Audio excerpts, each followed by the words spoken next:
Good afternoon and welcome. Today on the Positive Psychology Hour, a partnership with the Whole Being Institute, we're going to be discussing return to normal, investing in a grounded optimism with Maria Sirois. As the world continues to experiment with returning to normal, we find ourselves managing conflicting emotions and questioning the concept of safety. We're going to talk today about a resilience-based positive psychology approach to reducing our own re-entry anxiety, as well as that of those we care for, counsel, mentor, and love. We'll explore how to handle our emotions effectively, what to do with ruminating thoughts, and how to practice the tools, perspectives acted by the most resilient among us.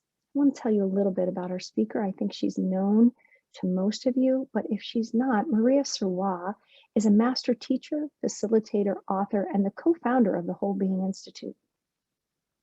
She's devoted to the science of well-being and the art of crafting a life and a work that embodies health, passion, and success. As a positive psychologist and consultant, she focuses on the resilience of the human spirit, particularly under chronic stress, during significant times of transitions, and when we're feeling the shock of wholesale change.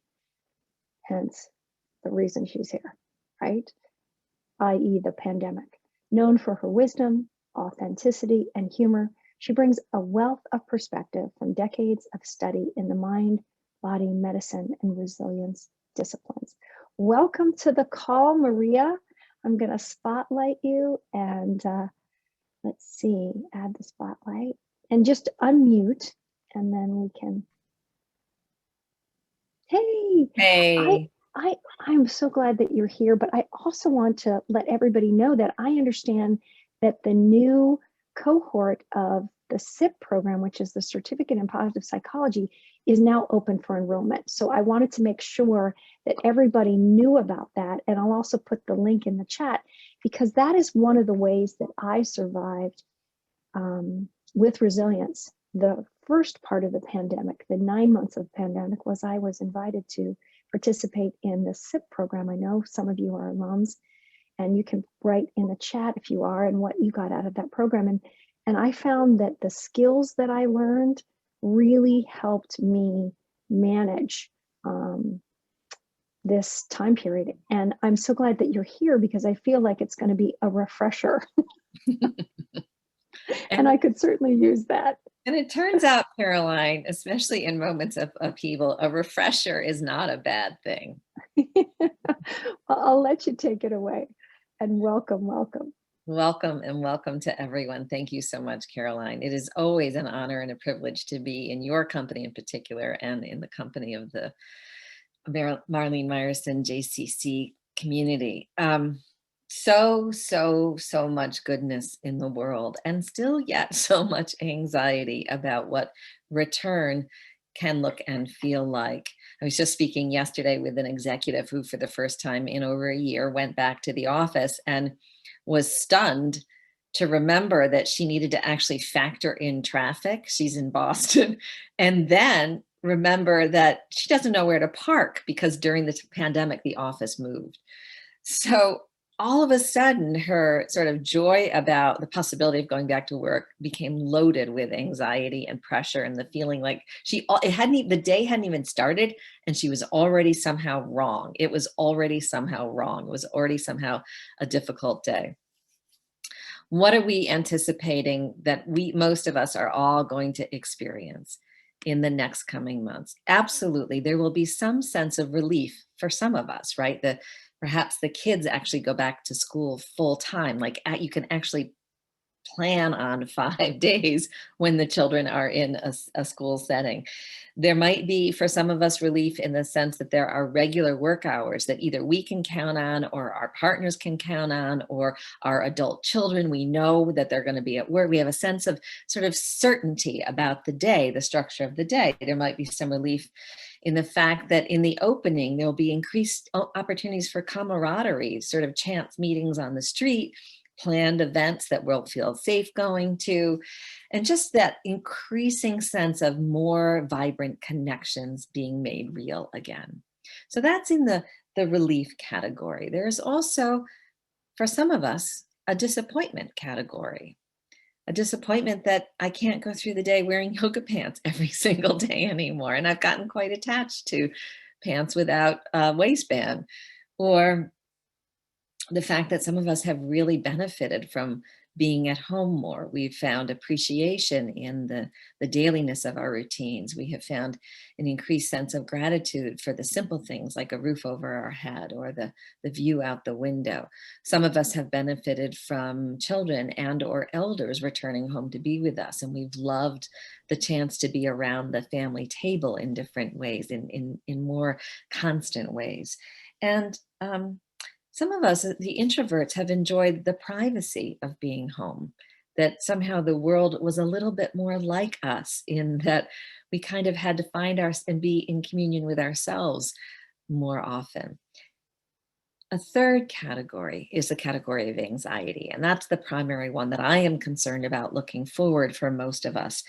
Anxious about whether this is actually going to work, like whatever community organizations, like when the JCC fully opens up again, is it going to work to go to fitness classes? Is it going to work to attend, to bring the people you love to the sessions there? Is it going to feel comfortable to be walking the streets again? Are the vaccinations going to hold? Are we going to need boosters? Is it okay, as a friend of mine said, that her litmus test is, when is it okay to hug the baby? Like, even though the chances of a baby getting COVID are, like, when's it okay to feel like you can just fully hug someone's baby, right? Or someone's grandmother. Anxiety too, about the possibility, and we were talking about this, the people who turned on early, anxiety about whether we can trust other people and their sort of understanding of what healthy behavior looks and feels like, right? Are we going to have to walk around with our sort of vaccination card? Is it okay to even inquire about someone else's vaccination status? So much sort of will be in the domain of the unsettled, right? The unsettled. We know that in times of stress, some things fall apart and new things grow. And the question becomes then, in a period of unsettlement, how do we move toward that growth, that sense of becoming larger than any one difficulty, larger than the anxiety, larger than the potential disappointment? I think for many of us, to be honest, what we're going to feel is ambivalence. Some things about return to normal are going to feel good and we're excited about, and other things are going to feel difficult and stressful. And in that ambivalence, we are invited back to the center of control. The other day, I found myself reminding a class that the power of transformation only ever exists in the present moment and in who we are. Transformation happens in the present moment, in how we respond to the stressors and opportunities in front of us. So in terms of reducing anxiety and moving toward a new normal in a way that actually starts to feel good, maybe okay, and eventually good, I wanted to talk big picture first, and then we'll sort of chunk it down till we get down to, here's a tactic to use every day if you're feeling uncomfortable, anxious, worried, etc. Big picture, what we want to focus on is growth. You want to think of this as a time of adversity, and the hidden opportunity is growth through adversity. As Jamil Zaki from Stanford said, how can we build back better, right? How can we build back better? The ultimate question I ask you to hold, and this can be true for any period of stress, but the ultimate question I ask you to hold is the following. Imagine that it is 2 years from now, or even 5 years. Here's the question. How do I create my days, my response to living now, such that 2 years or 5 years from now, I can look back and say, that was an experience worth having lived through. This was an experience worth having lived through. You see, resilience is really rooted in the capacity to acknowledge everything that's difficult, stressful, disappointing, sorrowful, hard, unjust, heartbreaking, and grow anyway. And what we hear in story after story after story in all the research that's been done around the globe, we hear a common theme through the most resilient stories. And the common theme sounds something like this: that was hell. I would not want to wish that on anyone. And yet, I am so glad I had the opportunity to live through it because of how I grew, because of the meaning I learned to make, because of what I integrated into my life, because of what changed for me, because of the choices I made. So you see, the emphasis on big picture anxiety is not directly on how do I fix my anxiety? We will get to that. But it's how do I set a framework so that I feel like my life moves forward anyway. I'm hoping that is making sense to you. And I'm going to keep my chat box open in case there are any questions. Do feel free to post them in the chat. I just get there. My chat box is ready now. So big picture, the question is 2, 5, 3, 4, 5 years from now, we can look back and say that I hated that. I never want to live through that again. And yet it was an experience worth having lived through. Now, I want to ask you 2 questions, and I'm going to ask you to post an answer in the chat. One of the ways we get to that kind of perspective is by periodically reminding ourselves of the gains we've made. So in the chat, I would love you to post an answer to the following question. You can answer both questions or just one, it doesn't matter. What can I now do that I couldn't do before the pandemic? And what do I now know that I didn't know before the pandemic? What can I now do? And what do I now know? Thank you, Caroline. What can I now do? And what do I now know? Answer either of them or both of them. Penny is certain she is more resilient than ever. Rachel, I can integrate new positive habits in my life. I'm not alone, says Ellen. Right, I can work from home. Turns out I can work as a consultant.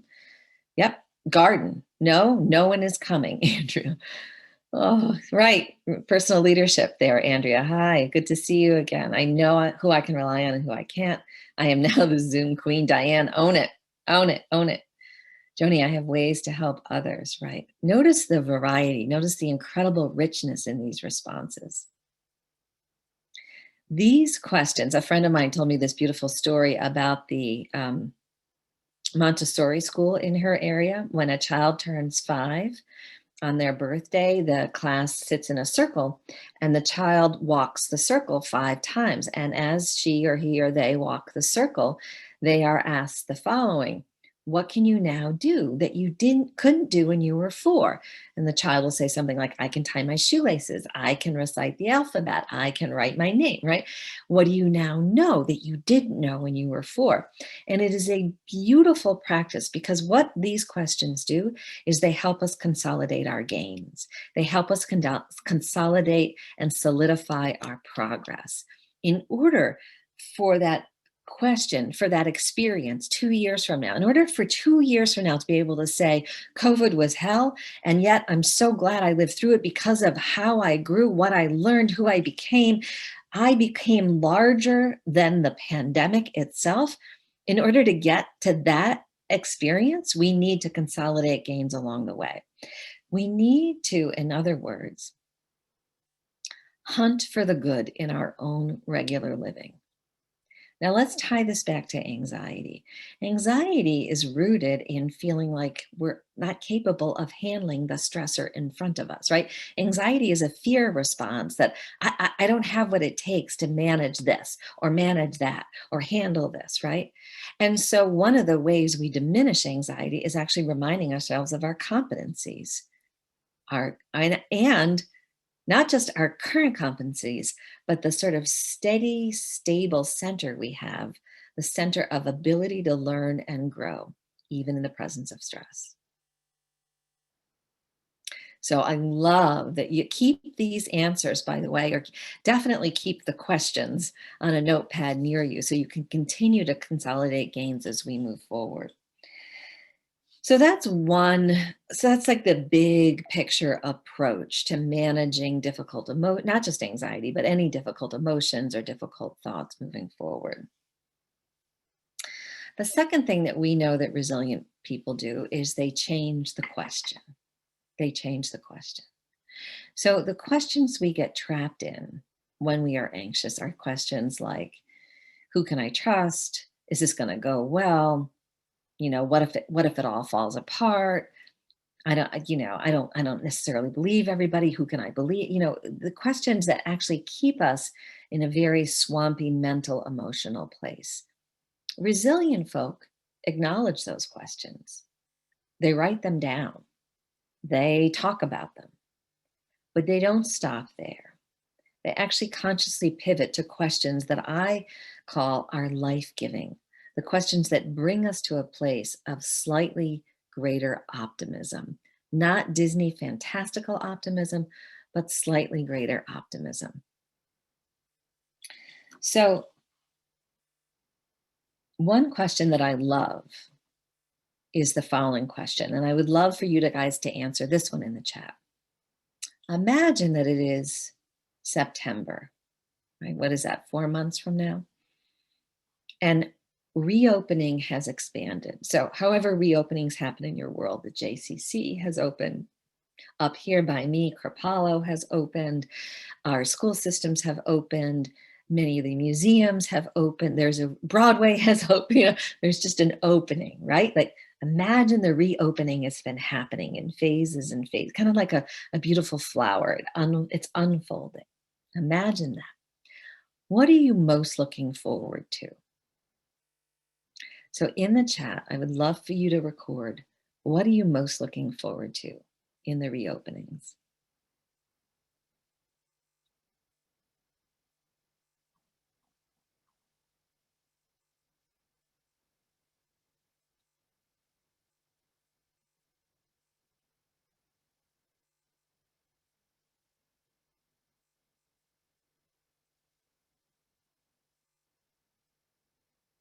Beautiful. Seeing Mandy Gonzalez on Broadway. Yes, yes. Ah, so many things to look forward to. I encourage you to read the chat and steal other people's good ideas, by the way, about what you're looking forward to. I'm seeing a lot of hugging, a lot of relational connection, a lot of participating in activities that we miss. Esperanza is looking forward to the new, to the novel, right? Travel and fun, immersions, hours sketching. Oh, I love that, Abby. Right. Dina Neer, a psychologist from Israel, did a study in which she asked students to record 3 things they are looking forward to tomorrow. And one of the beautiful results of recording things that we are looking forward to tomorrow is that it decreases pessimism. Now, why is this important relative to anxiety? When we are in a state of frequent anxiety, it brings along with it pessimism. We doubt. We doubt ourselves. We doubt that things are going to turn out well. The sky looks suddenly grayer than before. So I think of them as cousins. They kind of come together as a packet, if you will, if you're in anxiety kind of regularly. One of the ways then to decrease anxiety is to build optimism. And we can do that by reducing the amount of pessimism we're experiencing. Now, this doesn't mean that we aren't going to have pessimistic thoughts. And it doesn't mean that our pessimistic thoughts aren't real and valid. They probably will be. They probably are. Not everything is going to go well. We're not going to feel comfortable in every environment. And there are things to look forward to. The other thing that looking forward to elevates is meaning. I want you to make sure that on your notepad, not just in the chat, you're writing down these answers. And in fact, I double Dutch dare challenge you to come up with 5 things that you are looking forward to. You all probably wrote down the first 1 or 2 thoughts that came to your head, full permission. I'd love to invite you to do a deeper dive over time, not maybe right now, but this afternoon, this evening, over the weekend. What else might I be looking forward to? And in that conversation with yourself, I invite you to consider the following. What part of me am I looking forward to growing? What part of me am I looking forward to growing? In his article, the Stanford psychologist who I mentioned before, Jamil Zaki, wrote about, we want to think about resilience as like, imagine a building collapsed. And then over time, we gather all the resources and the people we need and the strategies to build the building back. We're not going to build the building back just as it was because, the third floor bathroom leaked and the fifth floor conference room was always too cold and air conditioning never worked on the seventh floor. And right, we're going to build it back better.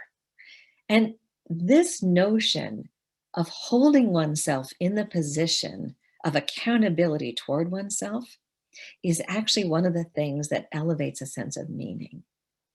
What am I looking forward to in terms of my own growth, my own development?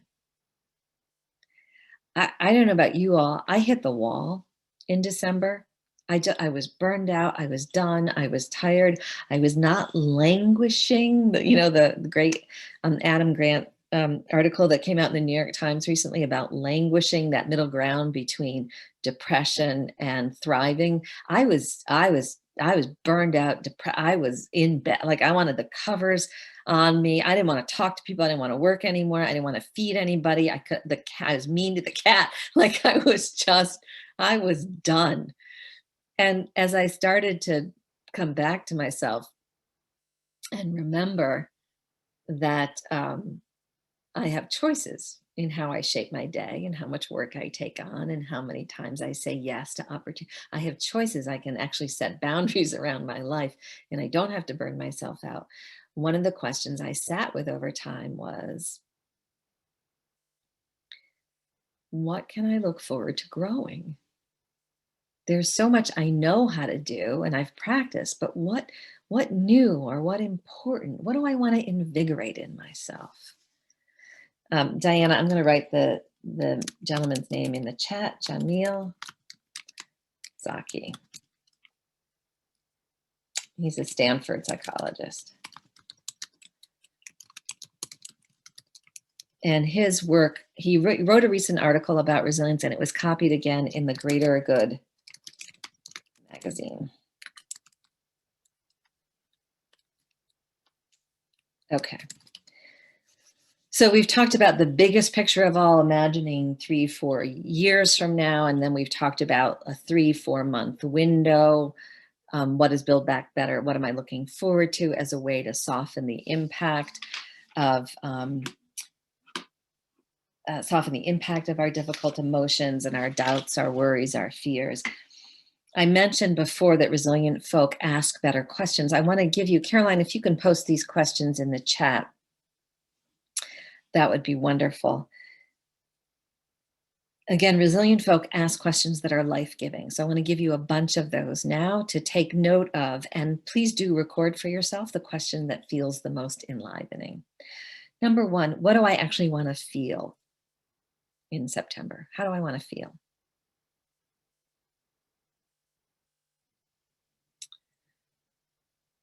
Number two, what do I want to build? What do I want to build?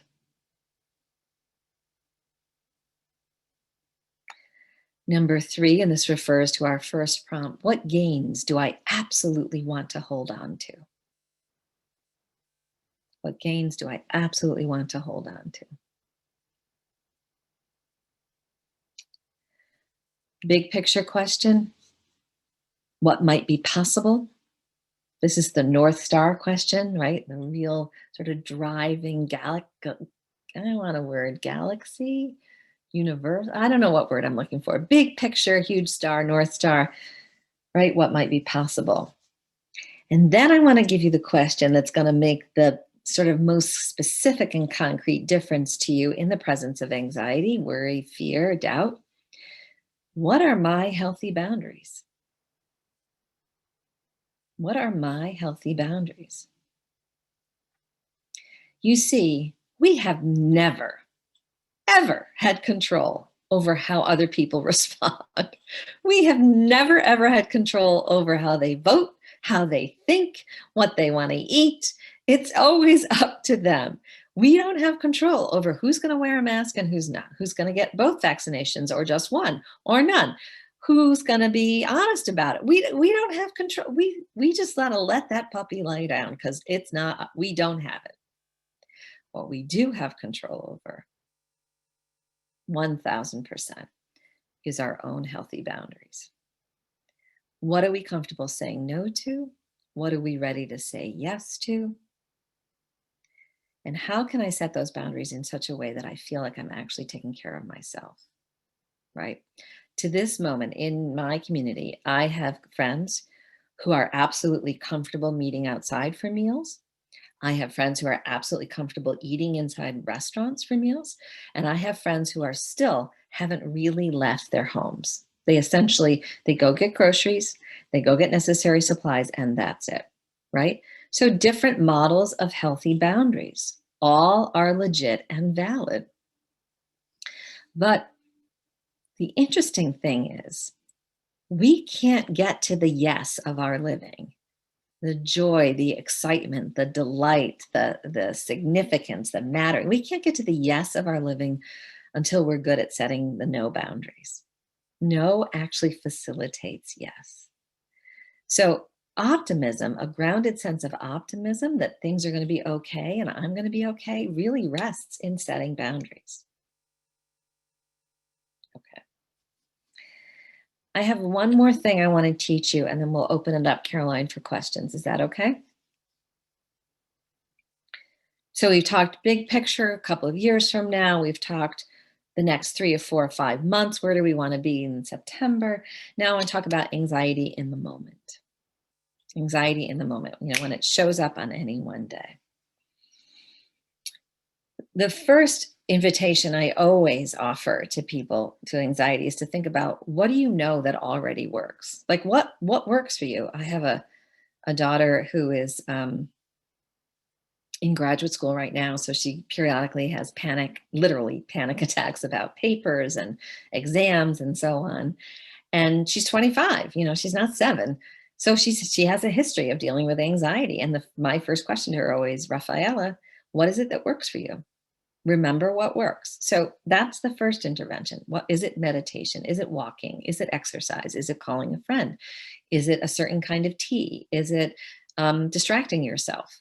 Right? What is it that works? That's number one. Number two, we want to build in, let's see if I can get this in the chat, the and. This is the tool that is the driving force tool for reducing anxiety. It's the first practice I always teach when I'm teaching how to deal with mental distress. And it is absolutely incredibly powerful and potent. It's based on research done in leadership development, in positive psychology, in the death and dying field. And it helps us live into what in the medical psychological world we call dual awareness. Dual awareness is when we are capable of holding the fact that we're dying and living at the same time, that things are hard and beautiful at the same time, that we ourselves are imperfect and magnificent at the same time. And dual awareness is the hallmark of resilient personalities, of resilient people, and it rests on that and. Imperfect and magnificent. This is difficult and an opportunity. I hate my life and I love a lot about my life, right? And both can be true at the same time. Now, in terms of anxious thoughts, we want to use the and very pragmatically. So what I'd like you to type into the chat now is a common kind of worry that you have or a common doubt that you have.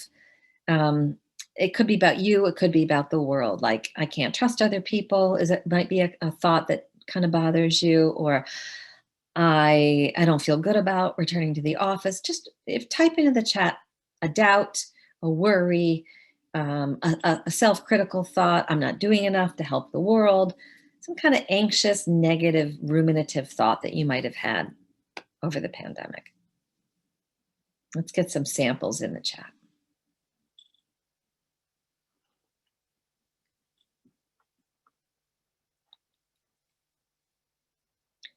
right? I'll never see my daughter again. Our son is not going to find his way back to a life that he loves. I don't even know what I need. My families will get sick. I can do more to help than I'm already doing. I'm going to lose hope. I'm so unlikable. Exactly. Painful. And welcome to humanity. I've asked this question to thousands of people over the year in various, the finance industry, advertising, community organizations such as this one, religious institutions. And this is exactly what I'm seeing in here. And we have ruminative, worried thoughts. Okay. Now, on the other side of that thought, I'd literally want you to write in the word "and." On a piece of paper, write that thought. I doubt, I'm not comfortable with friends anymore. I'm edgy about moving forward. I'm worried about my son, and, right? On the other side, write "and."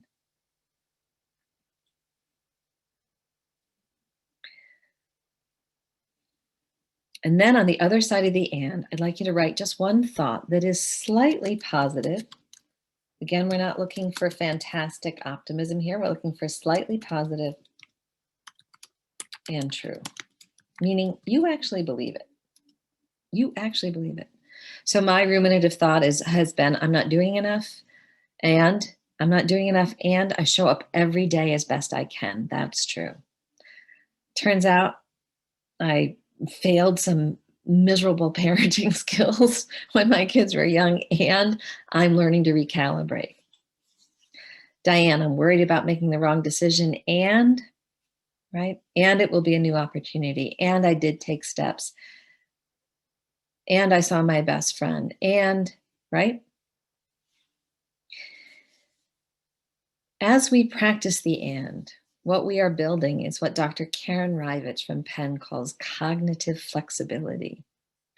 It's enabling us to stay in a mind that is not black and white, either or, but again, live in that integrated place, that dual awareness place, where we don't deny the difficult or the negative or the worrisome. It's true, it's valid. We pay attention to it, but we don't stay stuck there. We move toward a slightly more positive brain. This "and" tool absolutely changed my life. Without question, changed my life.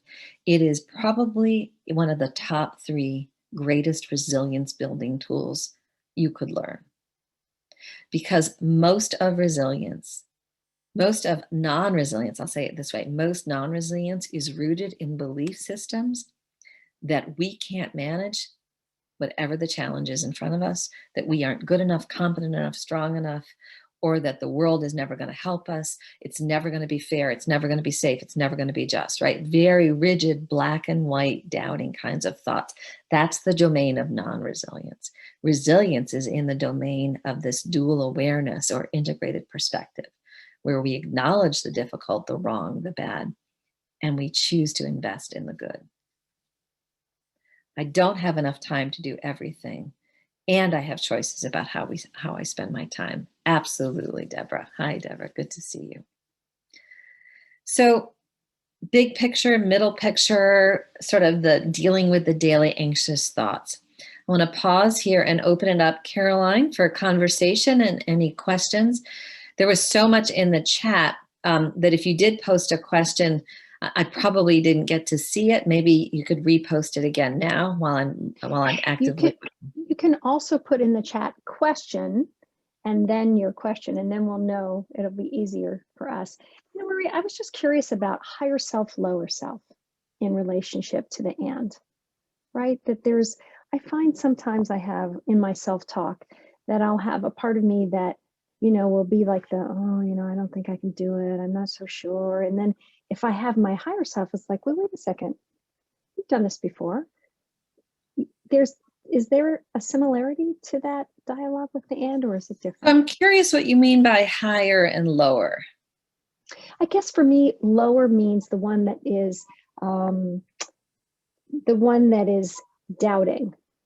that is, a little like afraid to, like, for example, I have an assignment that I have to do. I have to write something, a description for 2 amazing presenters, Dan and Jan Tomasulo and Scott Barry Kaufman are going to be coming for our Tikkun. And I got so nervous and was afraid of that, writing that, and it wouldn't be perfect and it wouldn't be good enough.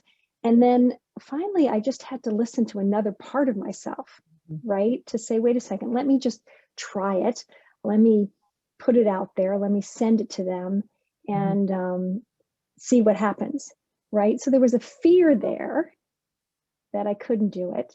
And the longer I stayed in that fear, the longer it took me to write this description. Yeah. So that's what I mean by higher and lower self. Does that make sense? Yeah. So I was responding to the higher and lower because what I worry about for others is a value judgment. Oh, yes. Okay. Yeah. Right.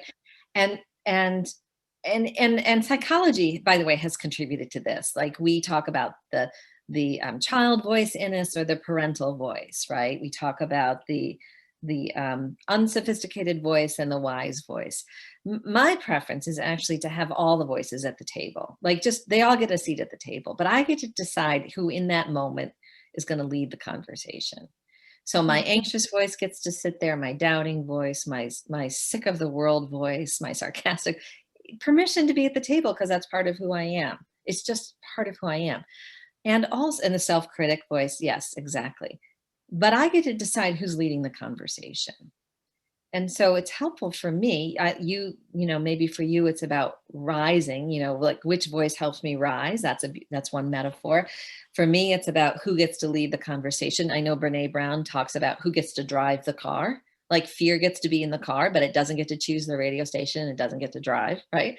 So there's so many useful metaphors. Essentially what we're looking for is which voice is actually going to move me forward, is actually going to create greater ease, health, wisdom, strength. That's the voice we want to be listening to, right? Right. And in a pandemic and when we're by ourselves, does the negativity bias factor in, and are the voices at the table, do we have to really be conscious about who we're choosing to listen to? Right. Well, because in the pandemic, the two huge drivers of stress are constantly present: lack of control and uncertainty. And so with lack of control and uncertainty, and it doesn't matter how they show up, whether it's a global pandemic or a new diagnosis, or your kid just got the first D and isn't going to graduate high school, like it doesn't matter. The stress, when lack of control and uncertainty are present, we feel stress. And so that's when anxiety sort of doubles down on itself, right? We have a question from Wendy. Love your point about the and going for something true and that we believe in. Often the positive thought feels fake. Can you talk a little more about how to encourage this shift without landing with something inauthentic? Yeah. And Wendy, often the inauthentic arises because we're trying to push too hard, too fast toward optimism. And what we're looking for are these slight shifts in moving in a positive direction. And so to really challenge yourself to wait until you come up with the on the other side of the and, the phrase that feels the most true.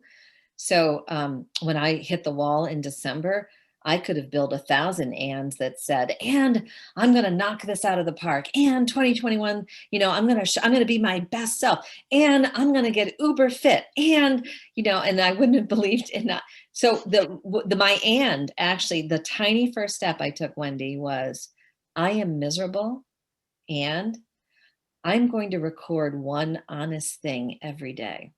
And for a month, the very first thing I did every day, I have a little notebook on my desk. I recorded one true thing. And the reason is because I got burned out because I stopped paying attention to what I was really feeling. I was so caught up in trying to continue to serve and offer and give. I wasn't paying any attention to what I was really feeling. And so the one true thing that I started to write were things that I would never say out loud, like never admit out loud. Things like, I can't stand feeding children anymore. Like, I'm done. I'm 60 years old. I'm done making dinner. Like, I would never say that to my family out loud, but I could say it in my journal book. But at the end of January, I wrote, I honestly feel like torching any Christmas trees that I still see on the doors in my neighborhood. Like, am I ever going to do that? No. But just that step toward 10% more honesty with myself was my small step toward optimism. So I think it's about these tiny, tiny shifts, Wendy. Linda, the other top tools, the foundational tools for resilience, I think the triad, if I could only teach three things, I would teach the and, I would teach leveraging positive connection, because we resilient people don't try to live life alone. We absolutely lean on others. And I would talk about character strengths, leveraging character strengths. Beautiful. Did you see the question from Camilla? Dear Maria, what are your thoughts about toxic positivity and the idea of really acknowledging our emotions before moving on, perhaps moving with it? In some ways, you answered that a little bit, but I also wonder if you could comment about why it's so important to us for our mental health to be authentic, as it relates to Camilla's question. So I'm assuming, Camilla, by toxic positivity, you're referring to this a kind of relentless pressure to be happy or optimistic or see the blue sky all the time, bluebirds and sunshines and rainbows and unicorns, right? And that, first of all, it's not real. We don't experience life that way, and life is not that way. That's like, and there's a birth, there's a death, always. That's just like how there's the shitty stuff, excuse my French, and there's the good stuff always. So that's reality. In order to actually cultivate a sustaining optimism, in other words, an optimism that is grounded, we absolutely must give ourselves first permission to feel what we feel, think what we think, see life the way we naturally see life, and then choose. The gorgeous, beautiful news about being a human being is that we can shape our experience until the day we die. We can build new neuronal connections, that's neuroplasticity. We can invite new learnings into our heart. We can build emotional flexibility. That's a term from Susan, oh God, what is her last name, from Harvard? Might be Ward, I'm not sure. Big researcher on emotions. We can, cultivate new ways of being in relationship. We can reshape our body. Like, there are so many choices we have to move forward. And all of them, in order to sustain us, have to rest first in acknowledging everything that we think and feel and everything that we're experiencing. It would be so disrespectful to ourselves and to others to deny the pain we are in. It's so disrespectful. That's what I was disrespecting myself in the fall by not attending to what I was really feeling. And it's so disrespectful to do that to others.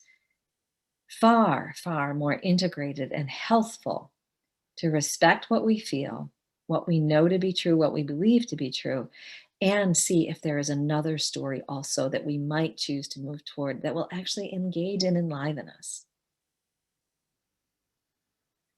So want, Lois, I don't want to exercise. Want is different from belief.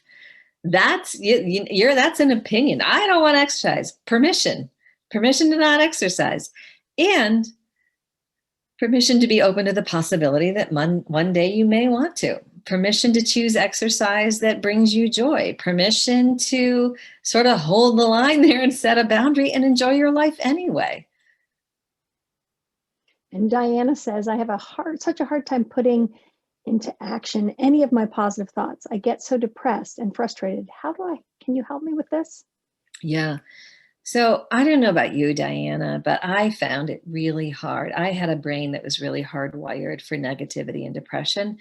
Part of that literally was hardwiring, neurochemistry from family and stuff, like family origin stuff. And some of that was the environment I was raised in. By the time I was in my 20s, I thought it was normal to wake up every morning saying, I hate myself, I hate my life. I thought that was normal. I thought that's how people woke up. And when I started to actually study psychology and learn that, oh, some people wake up actually liking themselves, I was like, whoa, how do you get there? And I couldn't get there on my own. So I myself had a hard time doing it without the help of therapists, coaches, counselors, study, like actively taking a class like the certificate in positive psychology, where you get a 9-month immersion experience because what we're trying to do, what we're attempting to do is build new habits, right? New habits of thinking, new habits of relating, new habits of seeing and behaving. And that it's very hard to do that on our own. And resilient people don't try to do things on our own. We actually get help along the way. So my responsive question to you is, who and how might you build a structure of support around you to help you with this? I couldn't do it on my own. And I don't think most people can. Hope mentioned that she was so glad that you mentioned character strengths as another tool for building resilience. So when you were so down in December, what character strengths did you lean into? Yeah, thank you. I'm going to answer that, but I want to thank Lisa. Yes, it's Susan David. You're absolutely right. Susan David at Harvard, emotional flexibility, emotional agility. Oh, I got there. Emotional agility. Okay. Character strengths. So the character strengths that I chose not to lean on, which is my number one character strength, which I overused, which is why I got into trouble, was compassion and perseverance. Because I forgot to bring compassion to myself. And I was over persevering. I wasn't noticing that I was done much earlier on. So the character strength I pivoted to, Caroline, is love of learning. Now, I wasn't choosing academic learning because I love that. I love reading. I love learning. That what I chose to use my love of learning for was, can you love learning about yourself again? And that's where that idea came from. It's like, I need to be honest. I need to write down one true thing. I need to start my day with radical honesty. I need to find who I am inside after 9 months of the pandemic. Right? And Linda. did you see that Rabbi Deborah Orenstein said in offers to Lois, maybe I don't want to exercise, but I can take a walk in the sunshine, or I don't want to exercise, but I can take care of my body by taking a bath. See, Yeah. I love how their community helps one another. When you haven't slept well, what to do if you really don't feel alert enough to actively practice any of these tools? Is there a tool for that? Yeah. That tool is self-compassion, and it means get more rest and do things that actually nourish you, like maybe baths or quiet reading or a gentle cup of tea or light a candle or say prayers or the one yoga stretch, just the one that feels good, right? So when sleep is a driver for health, period, end of story. And if we haven't been sleeping well, which many of us haven't through the pandemic, it becomes a huge priority. And I've been telling people recently that in normal times, if I'm going to teach, like let's say I'm teaching a 10-week course on resilience and every week is a different theme, self-care would be like theme number 7. In the time of the pandemic, self-care is number 1 or number 2. And it needs to be rooted in basic foundational practices like good sleep. So full permission to find a way to quiet, calm, and nourish the body. That's the first start. And that comes from a self-compassionate perspective. And you then mentioned habits. Can you talk a little bit more about that too? The power of that. I mean, like the SIP course in essence is like trying to help people, give them the framework or the learning to say, wait a second, let's build a foundation of habits. Why is that so important, especially in relationship to anxiety? Can anxiety become a habit? Oh, 1000%. And some of us, like me, have a brain chemistry that's hardwired for anxiety. So it like our brain is already preset to be habituated that way. I feel like there's a new thought coming about habits. That's why I'm pausing. Tal had a quote from an ancient writer. I can't remember who it is now, but who basically said, we choose our habits and then our habits become us. Like we become fixed in them. And that's both the dark side and the good side of habits. That's so that I'm getting my way to a new thought. Let me work through this first. So one thing we know is that as we activate habits, they actually become who we are. That could be good or for bad. Like drinking every night, that's a bad habit for many people, right? Choosing to practice the and can be a life-giving habit. The second thing we know about habits is that sustaining successful transformation, in this case, moving toward grounded optimism, requires the building of habits. Otherwise, it becomes chaotic. Like one day we use the and then we forget about it. And then it doesn't develop any potency for us. We can't lean on it. It's not there for us when we most need it because it's not integrated into our heart. Habits help us integrate new learnings, new ways of seeing. So habits are foundational to sustaining positive transformation. The other thing I think I want to say about habits is that when you develop a ritual practice that's actually good for you, like a morning yoga practice or an afternoon walk practice, or I've developed the other practice I brought back into my life in January was the Friday mornings. I spend 2 hours writing because I love writing. It's one of the few things I do where I lose track of time. So I actually checked off 2 hours every Friday. I'm not working, I'm just writing. Habits, healthy habits, ground you. And so for that 2 hour period, or that even 1 minute period where I am writing every morning one true thing, I suddenly know who I am. For that, even just for that brief amount of time, I'm in myself, with myself, and I know who I am.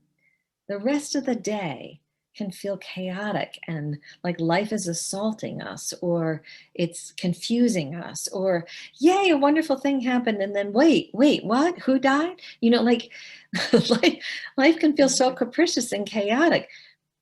As we return, this is where I wanted to get to, as we return to our habits, it's like returning to home base or an oasis or a sanctuary. Mm.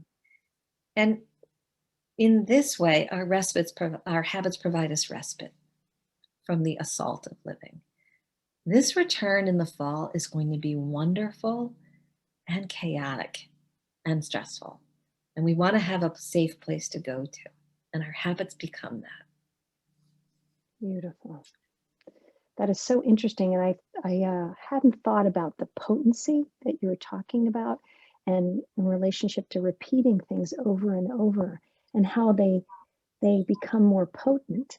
And it's so fascinating to me because self-regulation is often like the lowest in character strengths. And yet self-regulation is one of the things that we kind of need to have that habitual routine. Right, So right. Linda asks, if your brutal honesty isn't so good, I guess part of the brutal honesty you'll be using the and at the same time. Is this right? So, Linda, what I was doing was giving myself permission to actually really think what I thought and really feel what I felt, and stop living quite so much into the persona of being resilient, or the persona of being a positive psychologist, or the persona of being the mom who can handle everything at home. I come from a very stoic upbringing. I have to really fight against my tendency to feel like I can take it all on. And so what I was really working on in the one true thing was the first part of the equation, which is what am I really thinking and feeling? And I wasn't caring so much about whether it would be socially acceptable or not. Like I would never torch somebody's Christmas wreath, even if they have it on their door and, through July. Am I going to have an opinion about it? Fair enough. Turns out I do. Turns out I do. Can I be honest with myself about it? That was my first tiny step toward building the bridge back to the end. can you talk more about permission?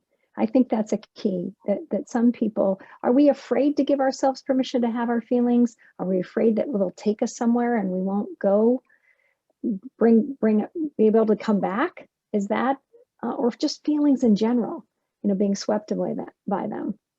I think we're so confused. I'm just going to talk about America because I know there are some people, international people on. Hi, guys.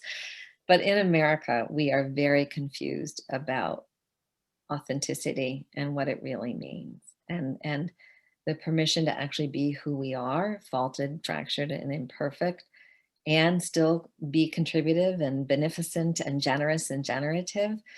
We get caught up in thinking we have to be a certain way, and it's hard. And I think one of the most beautiful permissions we've been granted is through Tal Ben Shahar from positive psychology, which is permission to be human. permission to be human and feel what you feel and mess up and have to recalibrate and, step off the wheel for a while. Permission to say, I'm not sleeping well. I need to devote the next month to figuring out how to get back to sleep. That's my priority, right? Mhm. Permission is hard because we're so worried about how we're perceived often.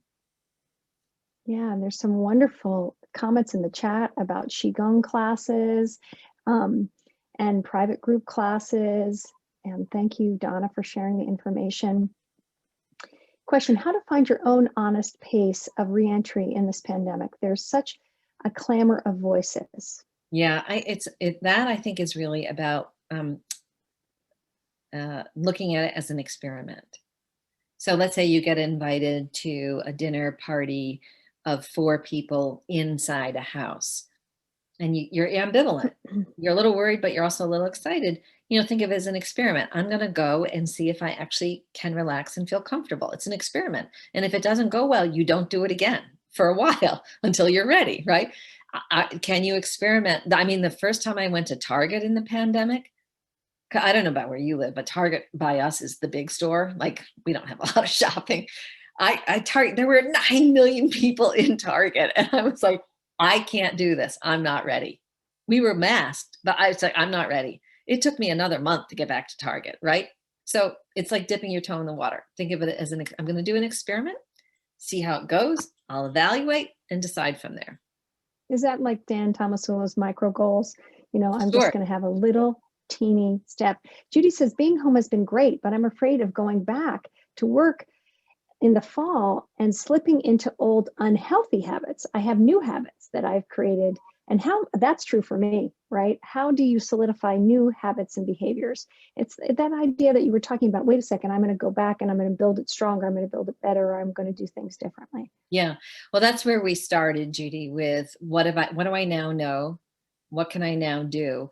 And then in the second section, and we followed that up with what gains do I want to hold on to? So to really be thoughtful about the gains you've made, the boundaries you can set, what you want to say yes to, no to, so that when you go back, you can negotiate on your own best well-being, what this looks and feels like. Someone was inviting me to attend an all-day meeting in September, and I said to her, you know what, we're going to have to talk at the end of August because I can't say yes to that yet. I just can't. But I'll know more by August. Yeah. I don't know now, but right. And I think that's true of, we were trying to plan back how we're going to go gradually back into the building, and exactly what you're talking about, which is like, okay, wait a minute, we have to have time for people to get upstairs. We have to have time to clean in between. We have to have time for people to, what if it rains and, we can only have so many people inside the building waiting in the lobby to go upstairs. There's so many different factors that we have to consider that we've never had to consider before. So I love what you said, which is, I'll know in August, right? And I think in some ways, do you feel like the pandemic has given us as a culture a little bit more agility, the ability to stop, start, to be able to say, wait a minute, I don't know yet. Whereas before, pre-pandemic was like, what do you mean you don't know? Why don't you know? Yeah, I hope so. I wish so. This is what my colleague Carly Fain calls permission to pause. Like permission to say, I don't know, permission to say, I'll get back to you. Like just pause long enough. She has a wonderful expression I'm gonna offer to you, which is that let's say someone invites you somewhere, like, you want to come to the dinner party? You want to go out, meet at a restaurant? You want to go to the class reunion? I've been invited to a high school graduation, right? Like, you want to give yourself permission to say, I'll get back to you. And then Carly goes, and then eat the popcorn. Like, get yourself a bucket of popcorn and like stop talking. Like, just give yourself permission to pause and stop talking until you know the answer, right? So I imagine these big jumbo buckets of popcorn. I'll let you know when I know. I got to finish my popcorn first. Because while you're eating popcorn, you cannot talk yourself out of what you need, right? So if you need to pause. I knew there was a reason I liked popcorn. Oh, you're welcome. Elaine said, thank you for a gorgeous session. I want to remind everybody that on Thursday, well, this is Thursday, next Tuesday, actually, Gary Redfeather and and Dr. Sherry Kelly are back. We're going to be talking about burnout. We're going to be talking about what do you do with burnout. And I know a lot of us have been experiencing that. Maria, please, everyone, just take a moment and in the chat, let's do a little love chat for Maria. Take a moment and just tell her what this session has meant to you and what you've gained from it. And I know that I was like, my gosh, all these questions that I can ask myself and this future thinking and looking at the way you beautifully structure things, Maria, it always just feeds me.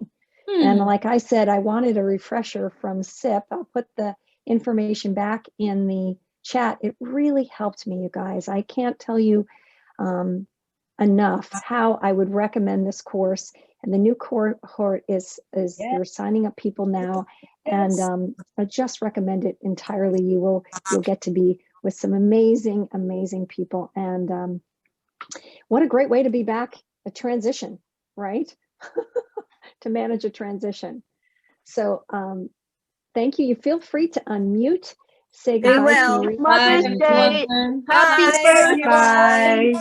Bye. Thanks a lot. Thanks, everybody. Thank you. Bye, Caroline. Love you all. You never guys. disappoint. Thank you. Thank I you. second that. Have a good time. Take care, everybody. Bye bye. Ciao, ciao. Ciao, ciao. Bye.